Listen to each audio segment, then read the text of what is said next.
my 32nd year in education, my 32nd year in Anderson 1. I started as a science teacher in Anderson 1 back in 1990 and just kind of rose through the ranks, became an assistant principal and principal at a high school, and then became the director of secondary education, assistant superintendent of administration, then superintendent. What was this district like when you started as a teacher here? You know, this has always been a phenomenal district, always a great place to work, always a small town, small family kind of feel to it. I think the biggest thing that's changed in the district is really just the growth in the district. We had right at about 7,000 students in the district when I was teaching, and we're up to 10,600. We'll probably be at 11,000 either this year or the next, and that's a big difference when you have that many more students, which require, of course, a comparable staff as well. We've kind of always prided ourselves in this district that we know each other. And we care about each other, which is probably more important than anything else. So I have always found that to be a real advantage, is to be able to know the folks at the school level.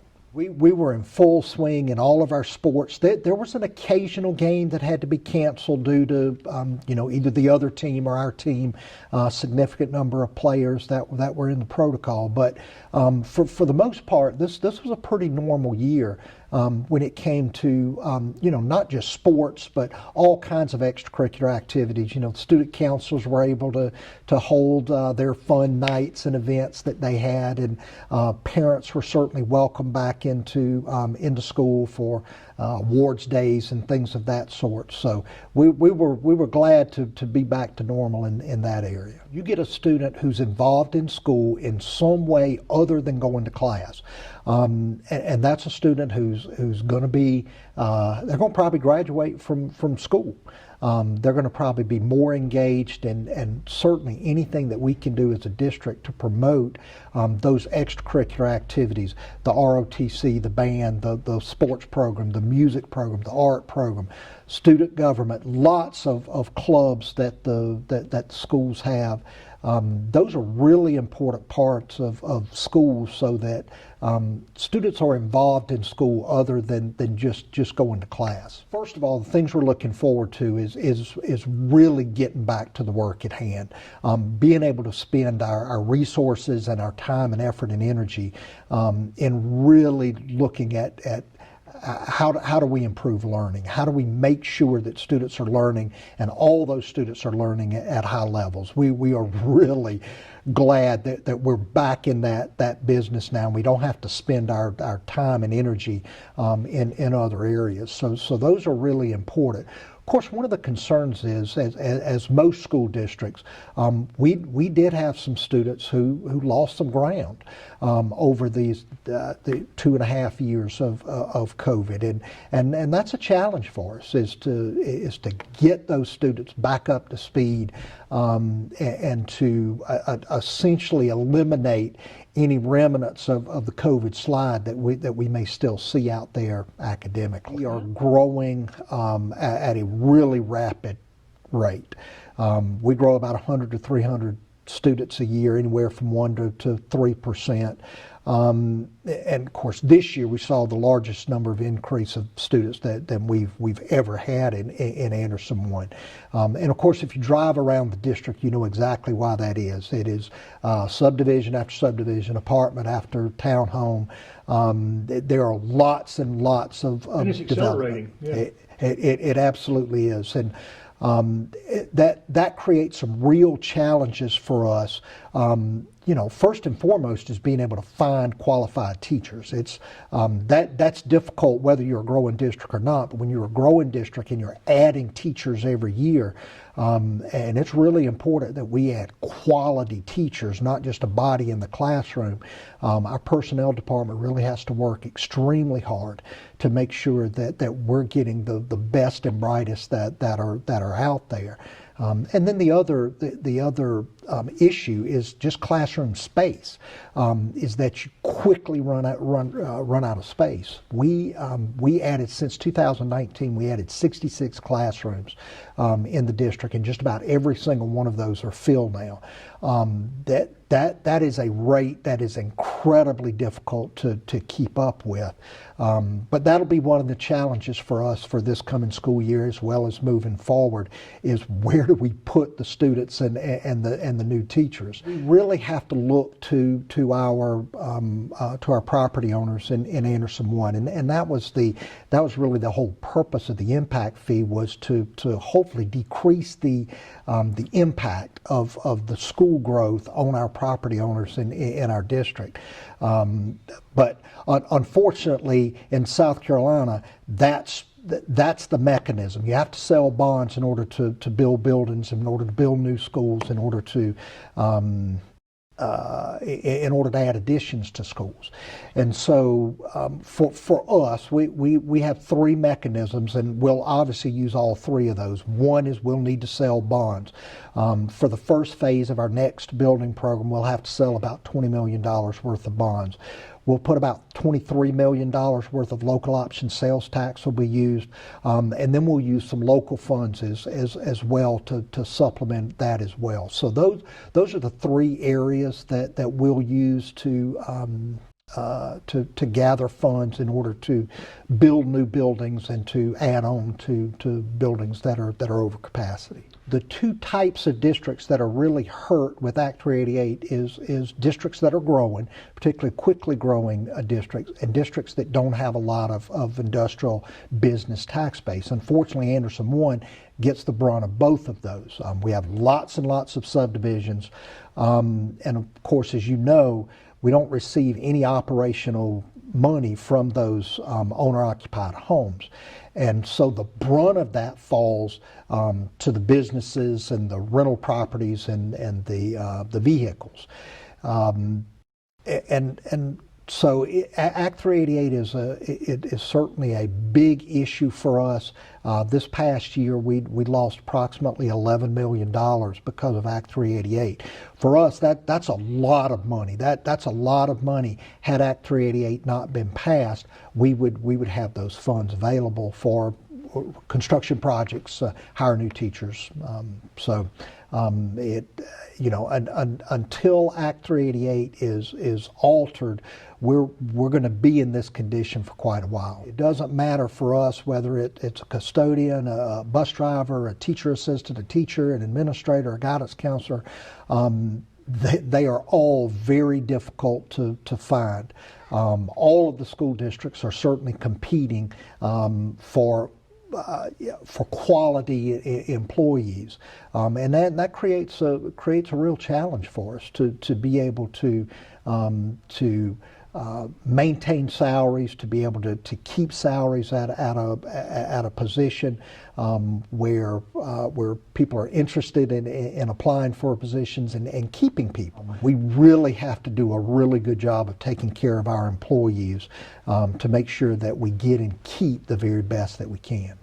And that atmosphere, or the schools or whatever, creates a demand on the other side. My understanding is y'all get a lot of calls from people wanting their kids to get in this district. Is that right?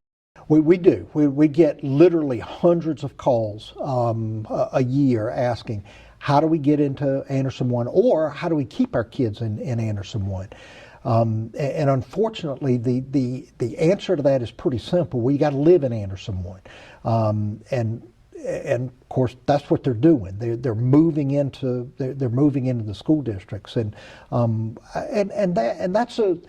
that's a double-edged sword. It's a good problem to have, because a family who chooses their home based on the school district is a family who knows when report cards come out. They keep up with grades.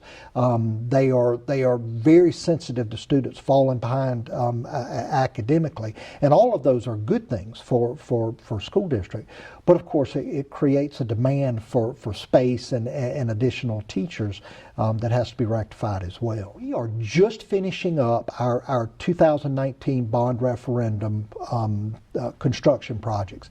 The only things that we have still on the books is our IT and transportation building. Our IT building was built in the 1950, actually by students that went to Spearman. At that time, it was Spearman High School, and of course, the last thing you want is to have a major internet outage in your district.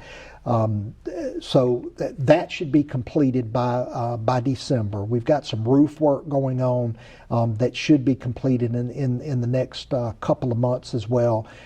We've got a press box renovation that's being done. Once those are finished, that will actually complete all of the projects that were on our 2019 bond referendum. The problem is we're now out of space at Concrete. We're out of space at Spearman. We're out of space at Powdersville Elementary. We have very little space at Palmetto Elementary and West Pelzer Elementary, and so we've got a plan to be able to add additional schools. We've got 1,500 students, over 1,500 students right now that go to either Concrete, which is a K through 2 school, or Powdersville Elementary, which is a 3 through 5 school.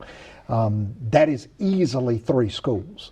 And so our first order of business is to take care of those 2 schools.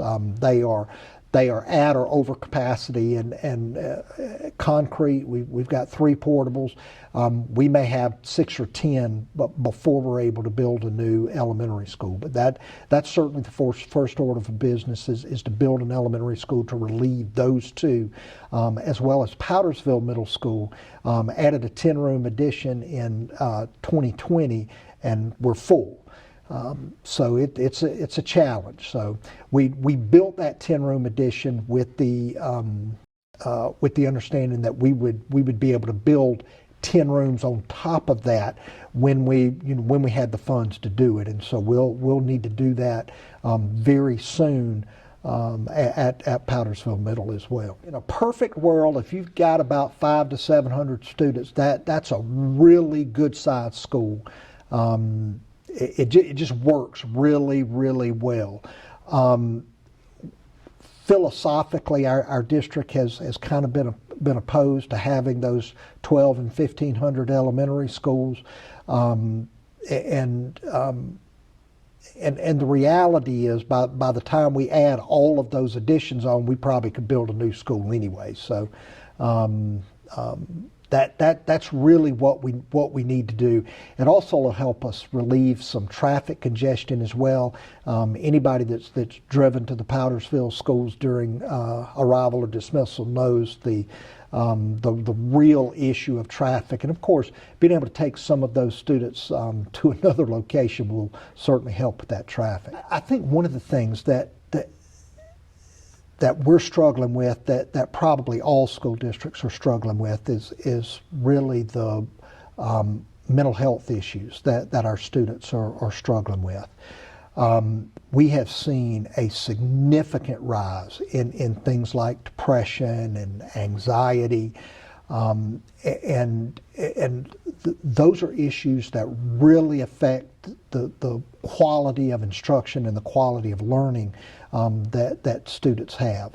And that's something that we're really going to be focusing on. We have certainly focused on it the past few years.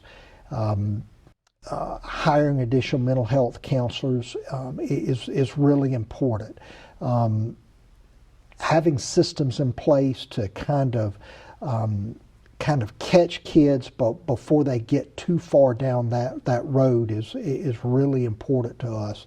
And so we'll be spending quite a bit of time working on mental health issues, trying to help improve those, putting systems in place to help our students deal with some of the struggles that they're seeing. We have got a fantastic career center, and I cannot say enough about the administration and the faculty and staff out there. They do a fantastic job.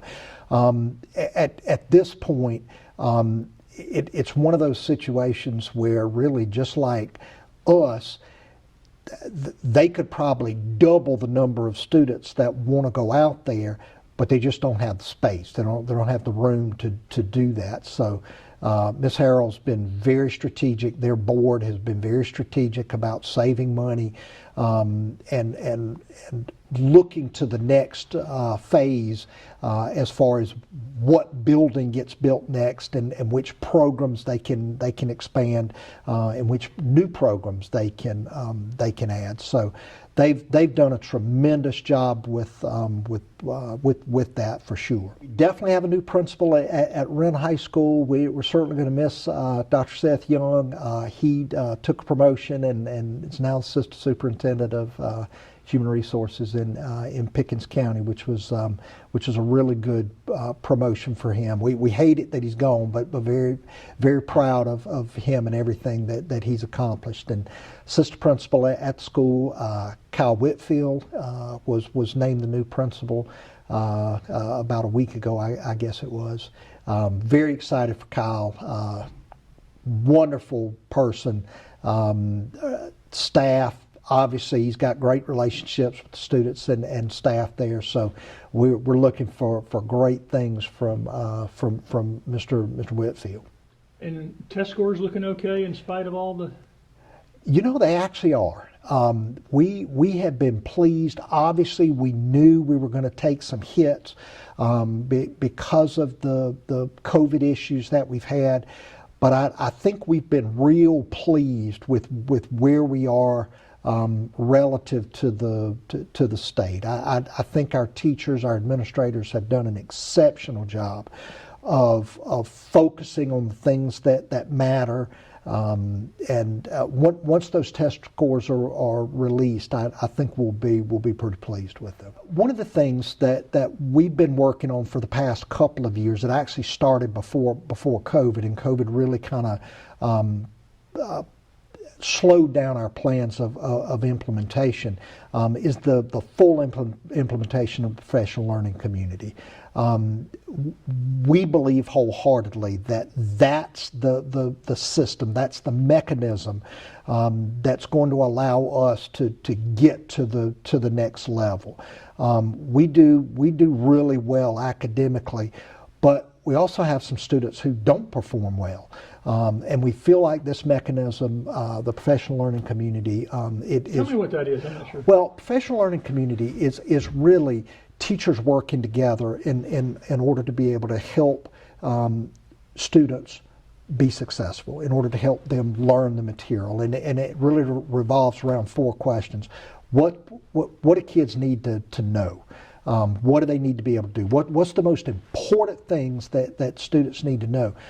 You cannot teach all the standards, not with the same level of rigor. So what is it that kids need to know? And how do you know that the kids know that standard? How do you know that they're able to do that skill? That's where common formative assessments come in. Teachers work together to create similar assessments, and then you got to be able to look at those assessments, determine whether students actually learn the material or not. And then the last 2 questions is, well, what are we going to do if they didn't learn it, and what are we going to do if they already learned it? We have a number of bright students here, and teaching the material that they already know is a waste of our time and a waste of their time. So the professional learning community not only brings up those students who are struggling with the material, who haven't learned those essential standards, but it also elevates and escalates those students who are doing really well academically, but really need to be pushed rigor-wise. We'll spend the vast majority of this year, really the common formative assessment is kind of, last year was the essential standards, what's absolutely necessary that every kid goes. This is a guaranteed viable curriculum. Every kid who leaves third grade, every kid who leaves biology is guaranteed to know these essential standards and be able to do them. We feel like we're in a really good place there. Now we work on those common formative assessments so that we can all work together. I mean, we got great teachers in this district, and I might be really good at teaching a particular thing, but I might not be quite as good at teaching something else. And we need to use our resources, use our teachers around us to be able to help us to be better teachers in those areas that we're not quite as good at. And that's where the common formative assessments come in. You give the students the assessment, you're like, gosh, your kids did really well on this part. What did you do? How did you teach? Well, let me show you what I did. Let me show you how I teach that. And now I'm a better teacher next year because of that. It's really important that we communicate with students and staff and our parents and community as well. And certainly our administrators and teachers do a great job of keeping an eye out on kids at the school level. From the district standpoint, we try our best to make sure that parents are informed either through email or through social media. Social media is one of those kind of necessary evils that there's a lot of information that can be shared through the social media network. So that's something that we certainly will continue to do next year as well.